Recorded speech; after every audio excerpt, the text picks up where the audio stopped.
important to make one thing very clear. I have advocated, and I still advocate, revolutionary changes. I advocate self-determination for my people and for all oppressed people. I advocate an end to capitalist exploitation, the abolition of racist policies, the eradication of sexism, and the elimination of political repression. If that is a crime, then I am totally guilty.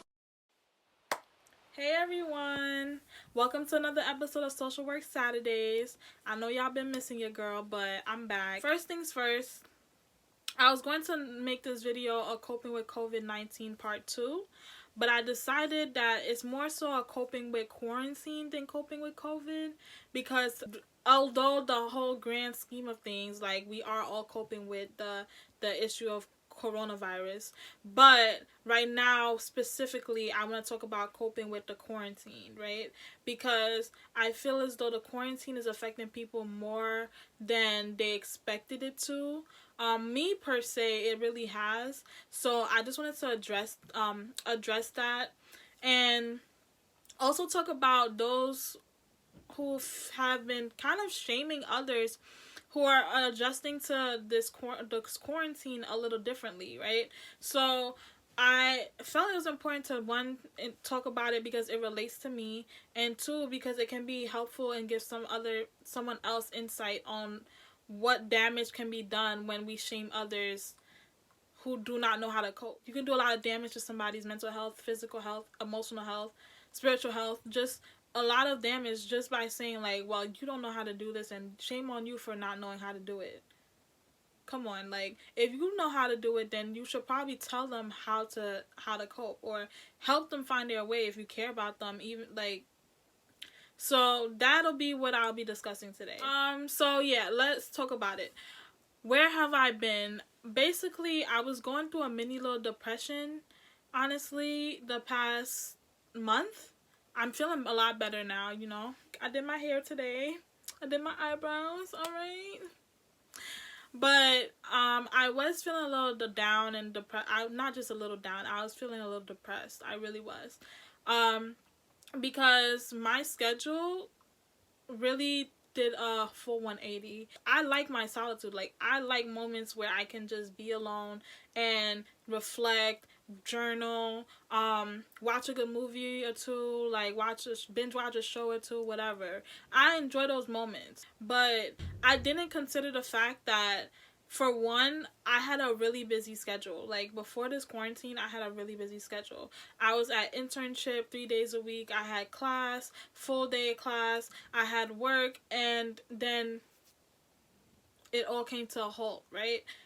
Except for work. So, yeah, I still have classes in there online, but going out and interacting with people, taking the subway to Manhattan, all of these things that were part of my daily routine completely stopped within, like, 2 days, because the last day that I was at internship was a Friday, in, I believe, April, and no, in March, I believe it. Yeah, my last day of internship was on a Friday in March, and then the next Monday I was told don't go in, and then afterwards it was just like, no, we're not going into anything. So it was just like, okay, well, that's great. Like, the first 2 weeks were great because I was like, okay, that's great, I guess. Like, I don't have to go anywhere.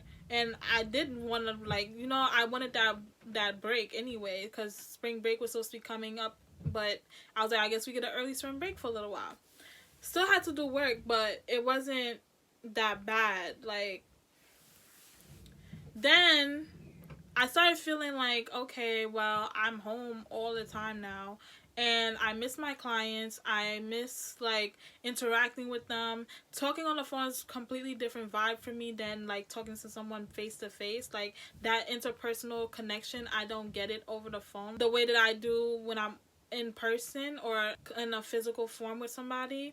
So it was difficult. Like, it started getting a little difficult for me because I didn't anticipate my schedule to be completely shifted like that. It happened overnight, literally. So that's that. And then I started feeling like, okay, well, I'm home. How can I make a routine for myself at home so I can have some kind of structure?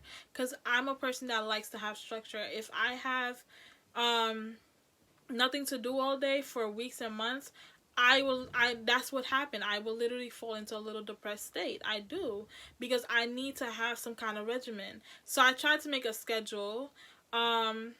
I was trying to work out. I was eating healthy, meditating in the mornings, and this was like the first week of April. First 2 weeks of April, I was doing pretty well. And then by the mid second week, it was just like, I don't know what happened. Another 180. I just stopped with my schedule. Excuse me. I just stopped with my schedule. I couldn't do things that I wanted to do anymore. And I guess something overnight, like something just came, like I wasn't feeling happy. I wasn't feeling fulfilled. I wasn't feeling passionate, motivated to do anything. And that's what I want to discuss today, because I feel as though a lot of people are in this quarantine and things are not, like, even sleep is getting boring. Things are not what they used to be. Like, basically, things are not what they used to be, and people don't know how to cope. They don't. I didn't know how to cope.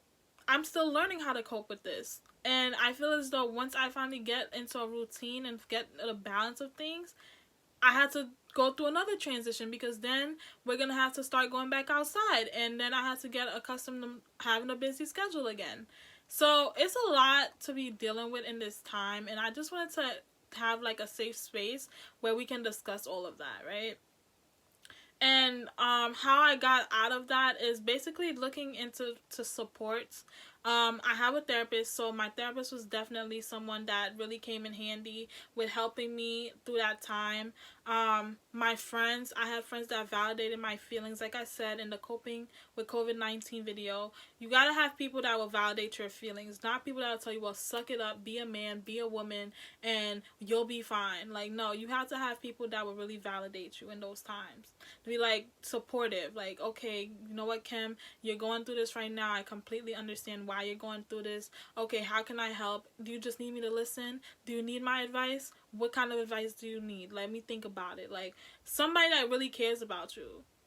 Like, I was telling my therapist that I had no motivation to do any of my schoolwork. I did not. I still kind of don't. But I'm still getting them done, because what she told me, and it was very insightful, she told me that sometimes you have to force yourself to get the motivation. Like, you have to start doing things and then the motivation comes.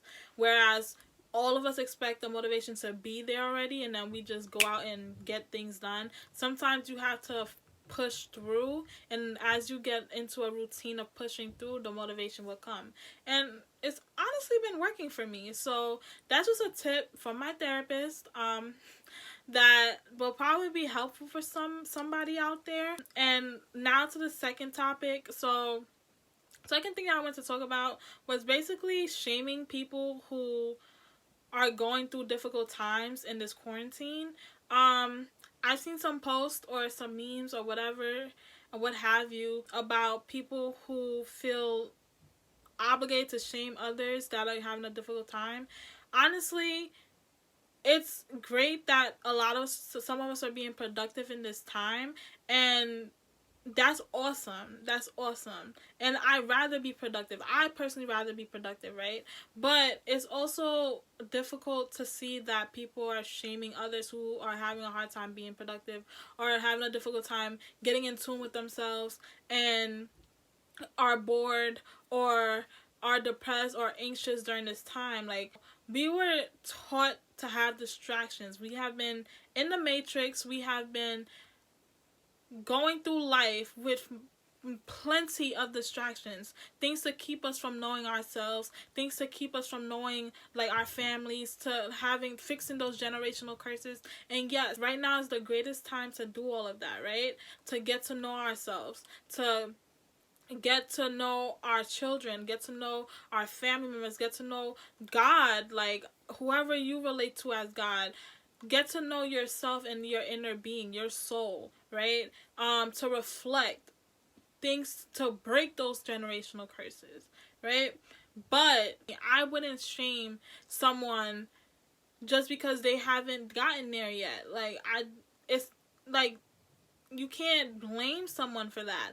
You know how society is set up already. So why blame someone and put them down because they're having a difficult time adjusting? Like, if you know what to do, like I said in the beginning of this video, show someone, like, tell them, like, hey, like, have you ever tried to meditate? Or what's meditation? Let me tell you, like, or like, just go look up some meditation videos on YouTube. Or do you journal? Or have you tried coloring? Maybe it's a time for you to just sit down and think about what you like to do. Now, if that person refuses and just disregards everything that you put out there, that's completely different. Because at that point, they're choosing to be in those states, right? But I don't think everyone's choosing to be in the states that they are in right now if they're having a difficult time. So I just wanted us to be mindful of that. Please like, comment, share, and hit the post notifications button for more videos in the future. I'll see you guys soon. Bye.